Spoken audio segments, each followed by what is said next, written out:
Ang kwentong ito ay pinadala ni Ian. Nangyari ito noong taong 1992 sa lalawigan ng Benguet. Magandang umaga po, Sir Captain Kokak. Ako po pala si Ian. Hindi ko tunay na pangalan. Sinadya ko ring ibahin ang mga pangalan ng mga taong mababanggit upang mapangalagaan ng kanilang pagkakakilanlan. Ang karanasan kong to ay naganap noong bakasyon ng 1992 sa napakalamig na lugar ng Benguet. Noong mga panahong yun, naninirahan na kami ng aking mga magulang sa Cubao. Ngunit tuwing bakasyon at walang pasok sa eskwela, palagi akong isinasama ni Lolo Isko sa aming probinsya sa Benguet. Doon ko inilalagi ang aking oras hanggang sa magsimulang muli ang klase. Si Lolo Isko ay may katandaan na noon.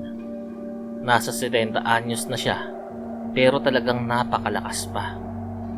Kaming dalawa lang ang madalas bumiyahe dahil hindi makasama ang aking mga magulang, bunga ng kanilang trabaho sa Maynila. Sa kabila ng kanyang edad, makisig pa rin ng pagkakatayo ni Lolo Isko. Tila hindi tinatamaan ng rayuma sa kabila ng matinding lamig ng Benguet. Ang ilan sa mga kaanak ni Lolo ay naninirahan doon at nabubuhay sa pagtatanim ng palay, pag-uukit ng kahoy, pamimitas ng bulaklak at pagtatanim ng kape. May kapatid si Lolo Isko na mas matanda sa kanya ng 10 taon, si Lolo Amboy. Mapapansin ang panginginig ng kanyang mga kamay at ang paggamit niya ng tungkod sa paglakad. Subalit ang ipinagtataka ko ay kapag oras na ng trabaho, bigla siyang lumalakas.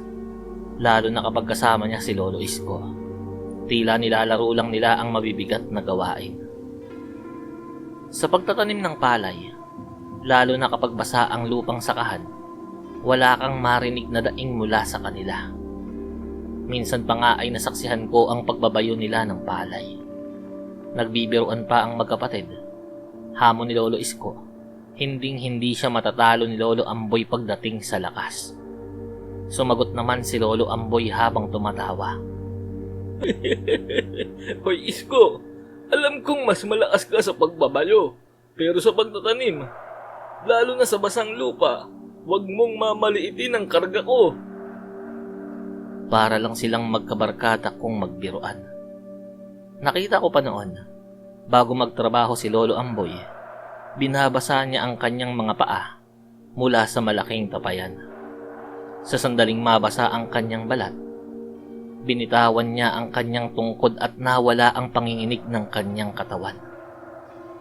Parang mga binata silang naghahalinhinan sa pagbabayo, puno ng kisig at lakas. Ngunit isang araw, habang nasa Maynila kami, dumating ang panganay na anak ni Lolo Amboy. Dala niya ang isang malungkot na balita. Pumanaw na raw si Lolo Amboy. Bagaman lumalakas siya kapag nababasa ng tubig, hindi niya nakayanan ng sakit na dulot ng kanyang madalas na pananabako. Ngunit may isa pang nakapagtatakang balita. Hindi raw nila mailibing ang bangkay dahil mag-isa itong bumabangon kahit wala na itong buhay. Agad kaming umakyat sa Benguet. Pagdating namin sa kubo, kung saan nakahimlay si Lolo Amboy, doon bumuhos ang emosyon ni Lolo Isko. Humagulgul siya at niyakap ang kapatid. Nang humupa ang iyakan ng lahat, seryosong nagtanong si Lolo Isko kung totoo ang balitang bumabangon ng bangkay.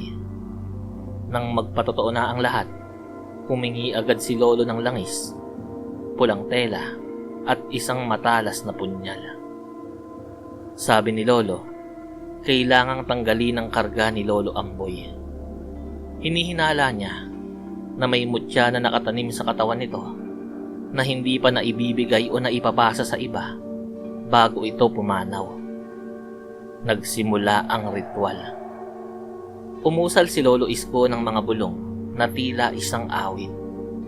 Nilagyan niya ng langis ang pulang tela at ipinunas sa noo, leeg at braso ng bangkay na tila may kinakapa. Nang idampi ang tela sa tagiliran ni Lolo Amboy, napatigil si Lolo Isko. Roon daw nakabaon ang mutya. Sa sandaling yun, biglang bumangon ang bangkay ni Lolo Amboy. Nakapikit pa rin ito ngunit tuwid ang pagkakaupo. Nagkagulo ang aming mga kamag-anak. Nagunahan silang lumabas ng kubo dahil sa takot. Akma na rin sana akong tatakbo, ngunit pinigilan ako ni Lolo Isko sa braso. Ang natira na lang sa loob ay si Lolo Isko, ako at ang panganay na anak ni Lolo Amboy. Nag-utos si Lolo na idikit namin ang aming mga katawan sa kanyang likuran upang magsilbing suporta sa kanyang enerhiya. Habang patuloy ang kanyang bulong, maingat niyang hiniwa ng punyal ang tagiliran ng bangkay. May dinukot siyang isang maliit na buto na kulay itim. Sinasabi ko na nga ba, mutya ng alikbangon. Sambit ni Lolo. Pagkakuha ng mutya, dahan-dahang inihigang muli ang bangkay. Ibinigay ni Lolo Isko ang mutya sa panganay na anak ni Lolo Amboy at ibinilin na pakaingatan nito. Pagkatapos ng gabing yun, naging payapa na ang lahat. Maayos na nailibing si Lolo Amboy at gaya ng tradisyon sa ilang bahagi ng Benguet, isinabit ang kanyang kabaong sa gilid ng bangin. Ito ang karanasang hinding-hindi ko makakalimutan. Kung paano ko nasaksihan, kung paano tinanggal ang karga, umutya ng alikbangon mula sa aking namayapang lolo.